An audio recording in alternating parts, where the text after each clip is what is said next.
저는 평생을 성실히 살아왔다고 믿었던 남자입니다. 직장 생활을 마치고 은퇴 후 손주까지 둔 가장이지요. 겉으로 보기엔 평온하고 모범적인 노년 같지만 제 삶은 얼마 전부터 송두리째 흔들리고 말았습니다. 저희 집은 오랫동안 남들이 부러워할 만큼 화목했습니다. 아내는 늘 얌전하고 성실했으며 아이들도 제 앞에서는 늘 착한 아들, 딸이었습니다. 아들은 대기업에 다니고 딸은 결혼해서 손자를 안겨주었습니다. 평생 고생했는데 이제야 보람이 있네. 저는 그렇게 생각하며 하루하루를 보냈습니다. 하지만 그 평화는 아주 사소한 말 한마디에서 무너져 내리기 시작했습니다. 지난 설날이었습니다. 온 가족이 모여 웃고 떠들며 식사하던 자리에서 사촌이 술잔을 기울이며 농담처럼 말했습니다. 형님 아들은 희한하게도 형님이랑은 하나도 안 닮았네요. 키나 얼굴 생김새가 영 딴판이에요. 순간 웃음소리가 끊겼습니다. 저는 괜히 웃어넘기며 대답했습니다. 에이, 뭐 꼭 날 닮나? 엄마 닮은 거지. 그런데 옆에 있던 아내의 얼굴이 순간적으로 굳어지는 걸 저는 놓치지 않았습니다. 그 표정이 제 가슴을 철렁 내려앉게 만들었습니다. 그날 밤 모두가 떠나고 난 뒤에도 아내의 그 순간적인 표정이 머릿속을 떠나지 않았습니다. 마치 들켜서는 안 될 비밀이 탄로난 사람의 얼굴. 저는 괜히 아내를 추궁할 수 없었습니다. 하지만 그때부터 머릿속에서 혹시? 라는 의심이 조금씩 자라나기 시작했습니다. 며칠 뒤 서랍 정리를 하다 우연히 낡은 사진 한 장을 발견했습니다. 결혼 전 아내가 누군가와 함께 찍은 젊은 시절 사진이었습니다. 옆에 서 있던 남자는 낯설었지만 희미하게 제 아들과 닮아 있었습니다. 턱선, 눈매, 입술까지. 순간 제 손에서 사진이 떨어졌습니다. 설마 아닐 거야. 저는 몇 번이고 스스로를 다독였습니다. 하지만 이미 제 마음은 흔들리기 시작했습니다. 요즘은 인터넷만 켜도 쉽게 보이는 광고가 있습니다. 간단한 유전자 검사, 가정에서도 확인 가능. 그 문구가 그날따라 제 눈에 콕 박혔습니다. 머리를 흔들며 화면을 닫아도 혹시라는 생각은 제 마음을 갉아먹었습니다. 저는 몇 날 며칠을 고민했습니다. 검사를 하면 진실이 드러날 것이다. 그런데 그 결과를 내가 감당할 수 있을까? 아내에게 대놓고 묻고 싶었습니다. 저기, 여보, 우리 아들, 내 아이 맞지? 하지만 그 말을 꺼내는 순간 모든 것이 무너질까 두려웠습니다. 차라리 모른 척하는 게 낫지 않을까? 하지만 의심은 점점 제 삶을 갉아먹었습니다. 아침에 아들의 얼굴을 보면 의심이 먼저 떠올랐습니다. 같이 밥을 먹으면서도 속으로는 끊임없이 비교했습니다. 왜 나와는 이렇게 다를까? 왜 저 표정이 그 남자와 닮아 보일까? 그러던 어느 날 결국 저는 결심을 했습니다. 아들이 출근한 뒤 사용하던 칫솔을 조심스레 봉투에 담았습니다. 그리고 유전자 검사를 의뢰했습니다. 손이 덜덜 떨렸습니다.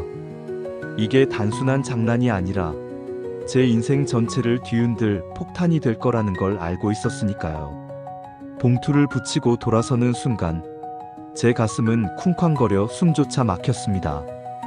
이 길을 가면 되돌릴 수 없어. 하지만 저는 이미 발을 내딛고 말았습니다. 검사 결과는 2주 뒤에 도착한다고 했습니다. 그 2주는 지옥이었습니다. 밥을 먹으면서도 아내와 눈을 마주칠 때마다 숨이 막혔습니다. 아내는 모르는 듯 웃으며 제 반찬을 챙겼지만 그 웃음 뒤에 숨겨진 무언가가 있을 거란 의심이 저를 괴롭혔습니다. 밤마다 잠을 이루지 못했습니다. 침대에 누워 있으면 오래된 사진 속 그 남자의 얼굴이 떠올랐습니다. 그리고 아들의 얼굴이 겹쳐 보였습니다. 드디어 봉투가 도착했습니다. 흰 봉투를 들고 한참을 서 있었습니다. 손끝이 얼어붙은 것처럼 도저히 뜯을 수가 없었습니다. 마치 이 봉투를 뜯는 순간 제 인생의 모든 게 바뀌어 버릴 것 같았습니다.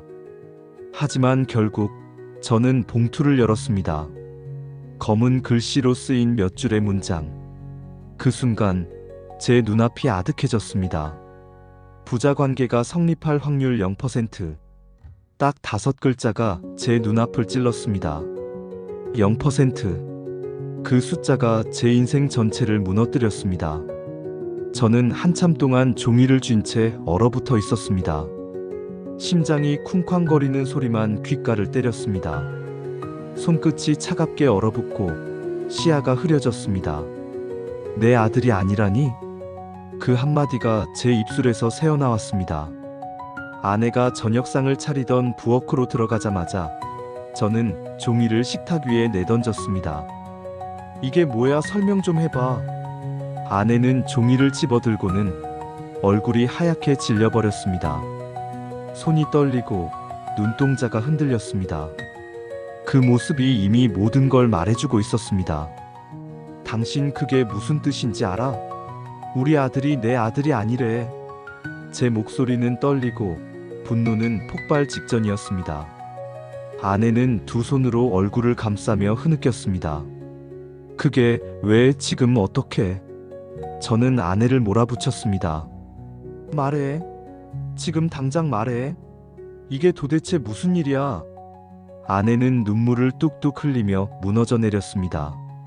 미안해, 정말 미안해. 그리고 한참의 침묵 끝에 마침내 진실을 내뱉었습니다. 사실은 그 아이, 당신 아이 아니야. 순간 세상이 멈췄습니다. 그 말은 제 심장을 날카롭게 베어냈습니다. 뭐라고? 다시 말해봐. 결혼하기 전에 잠깐 만났던 사람이 있었어. 그때 그 아이가 생겼어. 저는 눈앞이 캄캄해졌습니다. 그러니까 지금까지 나한테 거짓말을 했던 거야? 30년 동안? 아내는 고개를 떨군 채 울먹였습니다. 그때는 이미 당신과 결혼이 잡혀 있었어. 차마 말할 수가 없었어. 그냥 당신 아이일 거라고 믿고 싶었어. 그 말은 변명 같았고 동시에 독처럼 제 가슴을 파고들었습니다. 저는 분노에 치를 떨며 외쳤습니다. 그럼 나는 뭐야? 나는 지금까지 뭘 위해 살아온 거야? 내가 아들이라고 믿고 키운 그 세월이 다 거짓이었단 말이야? 아내는 눈물을 닦으며 겨우 목소리를 냈습니다. 아니야, 거짓이 아니야. 당신은 그 아이에게 아버지였어. 그건 변하지 않아. 하지만 그 말은 제 귀에 닿지 않았습니다. 제 머릿속에는 오직 하나만 맴돌았습니다. 내 아들이 내 아들이 아니었다. 눈물이 왈칵 쏟아졌습니다. 그 아이는 아무것도 모르고 있었습니다. 저만 혼자 진실을 알게 되어 버렸습니다.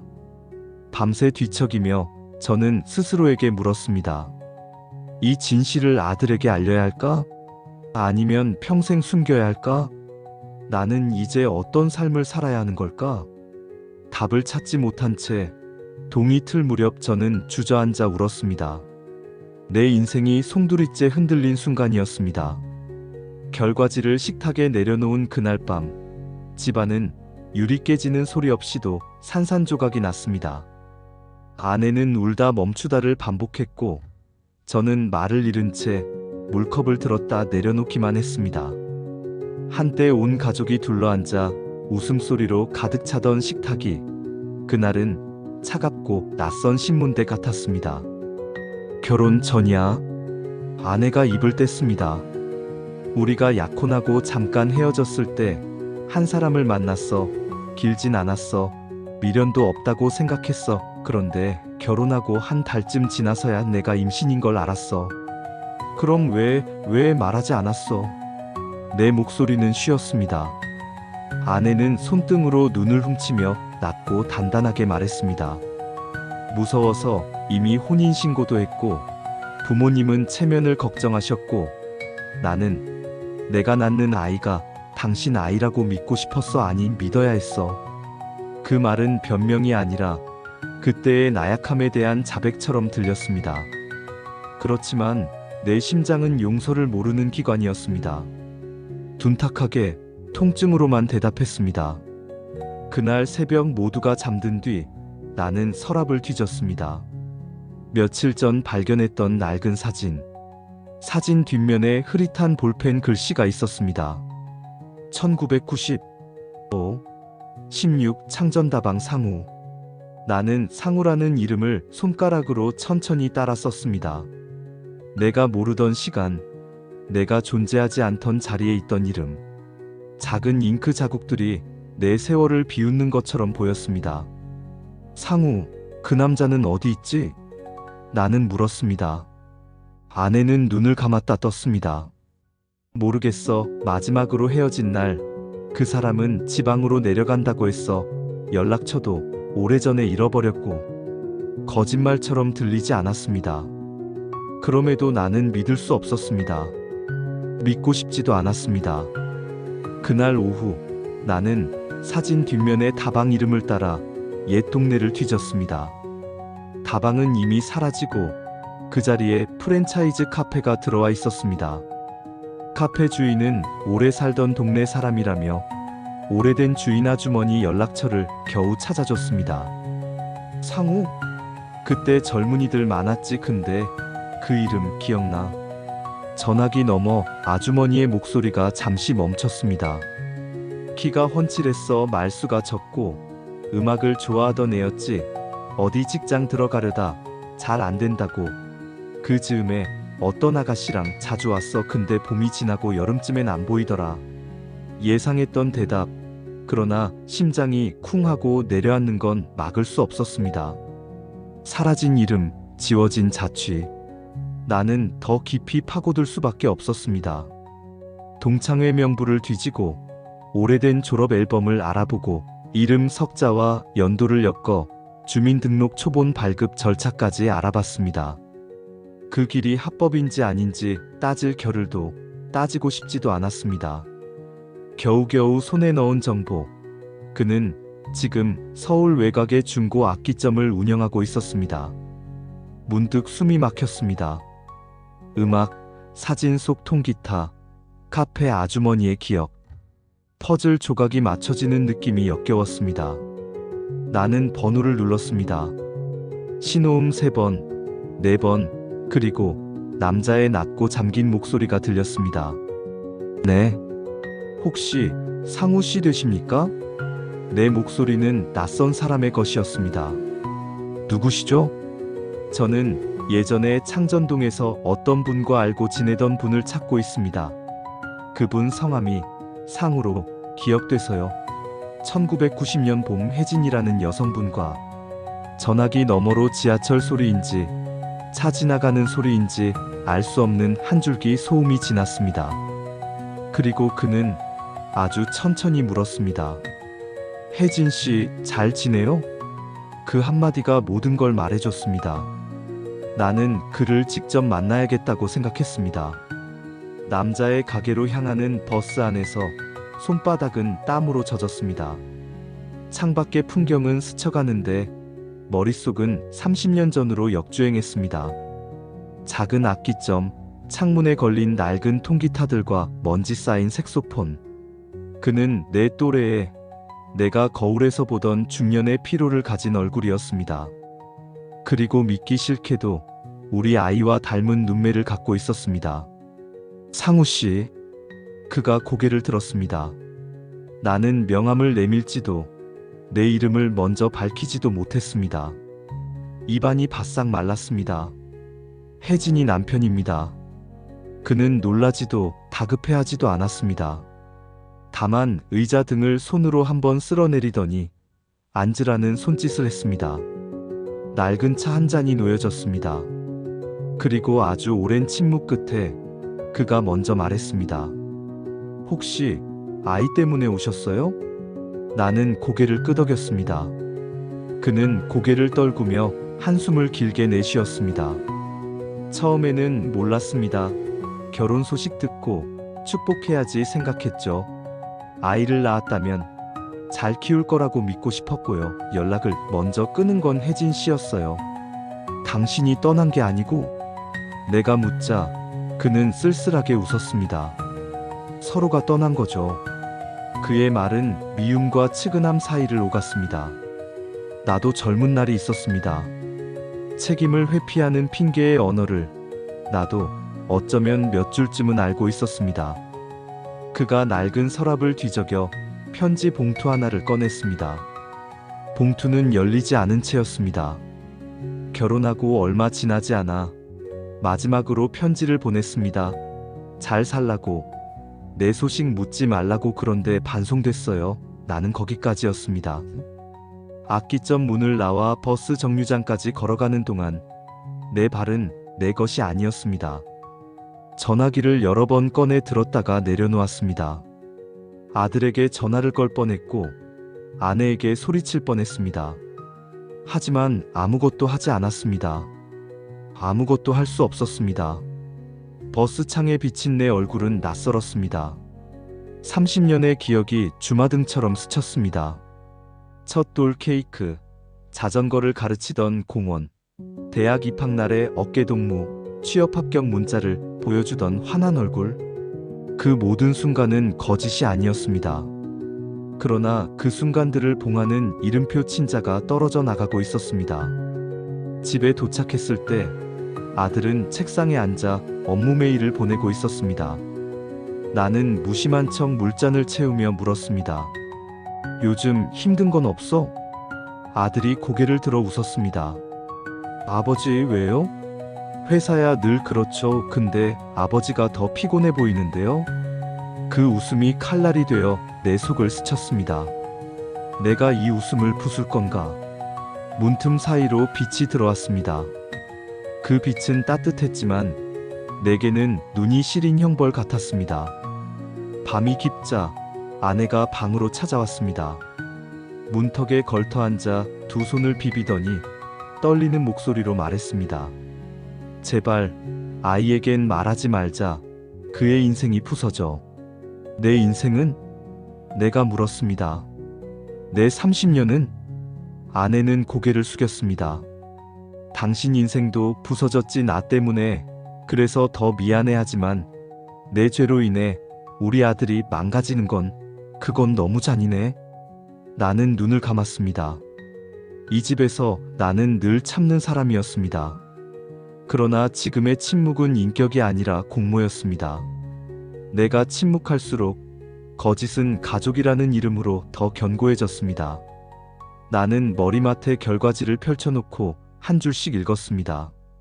확률 0%. 수치 하나의 사람이, 관계가, 역사가 정의되는 게 맞을까? 하지만 수치는 의심을 끝내는 방법이었습니다. 의심이 끝나자 책임이 시작되었습니다. 말할 권리는 나에게 있다. 지킬 의무도 나에게 있다. 권리와 의무가 줄다리기를 하는 동안 밤은 무겁게 흘렀습니다. 나는 아들의 방 앞에 다시 섰습니다. 문을 열면 모든 게 달라질 것 같았습니다.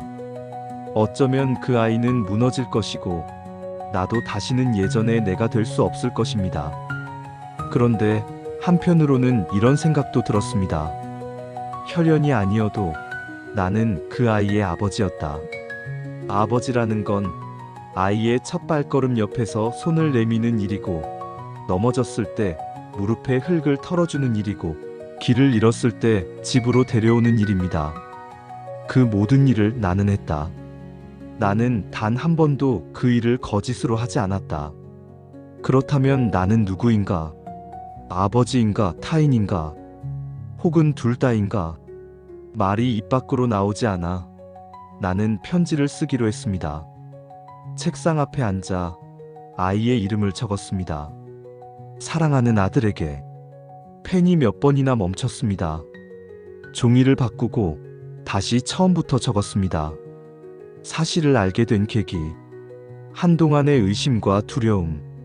너에게는 잘못이 없다는 말. 나는 여전히 네 아버지다라는 다짐. 그리고 진실을 함께 견디자는 부탁.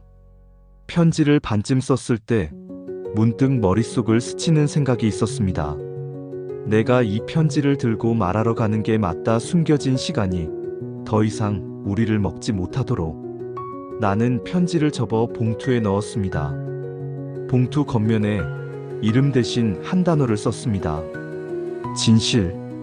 잠이 오지 않아 나는 다시 한번 상우에게 전화를 걸었습니다. 그는 받지 않았고 잠시 뒤 문자가 왔습니다. 미안합니다. 제가 할 수 있는 게 있을까요? 나는 한참을 망설이다가 단 한 줄을 보냈습니다. 내일 아이에게 말하겠습니다. 그는 답장을 오래 보내지 않았습니다. 그리고 아주 늦은 시각 문자가 도착했습니다. 그러세요, 아버지. 나는 그 말을 쥔 채 한참 울었습니다. 그가 말한 아버지가 누구를 가리키는지 나는 일부러 묻지 않았습니다. 내가 믿고 싶은 대로 믿었습니다. 내일 내 입으로 진실을 말하는 사람, 그가 아버지일 거라고. 새벽이 저물 무렵 현관에서 조심스러운 문고리 소리가 났습니다. 아들이었습니다. 야근이라더니 오늘따라 유난히 늦었습니다. 아버지, 안 주무셨어요? 나는 편지를 식탁 위로 옮겼습니다. 아들은 양말을 벗으며 웃었습니다. 아버지, 내일 잠깐 얘기할 수 있어요? 회사 얘기도 있고 요즘 집안 분위기가 좀 이상해서. 나는 고개를 끄덕였습니다. 그래, 내일 얘기하자. 아들이 방으로 들어가 문을 닫는 소리가 났습니다. 식탁 위 봉투가 새벽의 희미한 불빛을 받아 하얗게 반짝였습니다. 나는 천천히 의자에 앉았습니다. 이제 뒤로 물러설 곳은 없었습니다. 내일 나는 말할 것입니다. 그날 아침 식탁 위에는 내가 써놓은 봉투 하나가 있었습니다. 겉면에 단어 하나, 진실. 아내는 그 봉투를 보더니 얼굴이 하얗게 질리며 물었습니다. 당신 정말 말할 거야? 나는 고개를 끄덕였습니다. 그래, 이제 숨길 수 없어. 아내는 두 손을 부들부들 떨며 내 손을 붙잡았습니다. 제발 그 아이 인생 망치지 마. 당신이 참으면 우리 모두 그냥 평범하게 살 수 있어. 나는 아내의 손을 뿌리쳤습니다. 평범? 지난 30년이 다 거짓이었는데 뭐가 평범이야? 아들이 식탁에 앉았습니다. 아버지, 무슨 얘기 하신다면서요? 순간 내 목이 막혔습니다. 하지만 도망칠 수는 없었습니다. 나는 봉투를 아들 앞으로 밀었습니다. 이건 네가 읽어야 할 거다. 아들은 봉투를 열고 내가 밤새 쓴 편지를 읽기 시작했습니다. 처음에는 무표정이었지만 줄이 넘어갈수록 얼굴이 굳어갔습니다. 마지막 줄에 도달했을 때 그의 손은 덜덜 떨리고 있었습니다. 무슨 말이에요, 아버지? 저 아버지 아들이 아니라는 게 사실이에요? 나는 고개를 끄덕였습니다. 그 순간 아들의 눈에서 눈물이 터져 나왔습니다. 아니, 말도 안 돼. 그럼 내가 지금까지 믿어온 건 뭐예요? 우리 가족은 뭐냐고요? 나는 울부짖듯 대답했습니다. 넌 내 아들이 맞아. 피가 아니더라도 나는 널 내 아들로 키웠어. 네가 처음 걷던 날 내 손을 잡아준 게 나였고 네가 쓰러졌을 때 다시 일으킨 것도 나였어. 그게 아버지라는 거야. 하지만 아들은 고개를 저으며 소리쳤습니다. 그럼 왜 이제 와서 말해요? 왜 지금? 아내는 아들을 붙잡으며 오열했습니다. 미안하다. 엄마가 잘못했어. 엄마가 다 망쳤어. 아들은 어머니의 손을 뿌리쳤습니다. 엄마, 나한테 어떻게 이럴 수 있어요? 나한테 왜 아무 말도 안 했어요? 난 누구예요? 그 말이 내 귓가에 메아리처럼 울렸습니다. 난 누구예요? 그 질문은 결국 내 가슴에도 칼날처럼 꽂혔습니다. 그날 밤 아들은 집을 나갔습니다. 방문은 벌컥 닫히며 무너져 내렸고 집 안에는 침묵만 남았습니다. 나는 멍하니 앉아 있었습니다. 나는 아버지인가 타인인가? 그 질문이 내 머릿속을 떠나지 않았습니다. 며칠 뒤 아들이 돌아왔습니다. 수척한 얼굴이었지만 눈빛은 단단했습니다.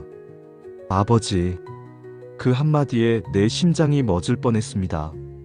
아버지라는 말 아직 부를 수 있을지 모르겠어요. 근데 저한테 아버지는 아버지뿐이었어요. 혈연이 아니어도 저한테는 아버지였어요. 그건 변하지 않아요. 나는 그 말을 듣는 순간 눈물이 왈칵 쏟아졌습니다. 무너져 내린 세상 속에서 그 한마디가 나를 붙잡아 주었습니다. 여러분, 저는 이제 압니다. 아버지란 피가 아니라 시간을 함께한 무게라는 것을. 하지만 동시에 숨겨진 진실은 반드시 상처를 남긴다는 것도 압니다. 저는 여전히 스스로에게 묻습니다. 나는 아버지인가 타인인가? 어쩌면 둘 다일 겁니다. 그러나 아들이 제게 여전히 아버지라 부른 그 순간 저는 늦게나마 깨달았습니다. 아버지란 이름은 피가 아니라 삶으로 쓰여지는 것임을. 서울에 사는 이모 씨의 사연이었습니다. 여러분의 사연을 들려주세요. 이 영상이 마음에 드셨다면 구독, 좋아요 부탁드릴게요.